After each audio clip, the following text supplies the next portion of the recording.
Более доступными станут инженерные и энергетические объекты для предприятий среднего и малого бизнеса. Сегодня прошло заседание правительственной комиссии по развитию субъектов малого и среднего предпринимательства.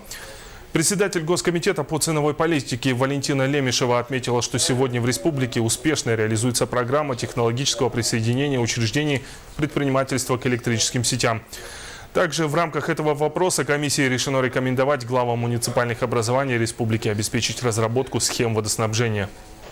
Но в целом, если говорить о том, что такое плата за технологическое присоединение, а сегодня именно о ней мы будем говорить, то она применяется в тех случаях, когда происходит присоединение впервые вновь вводимых в эксплуатацию объектов, просчитываются затраты на присоединение этих объектов и, соответственно, мощность, которая будет присоединяться, и в зависимости от того, сколько это все стоит, мы затраты делим на присоединяемую мощность, и вот появляется ставка. И в таком общем виде, для понимания, в таком общем виде эта ставка формируется.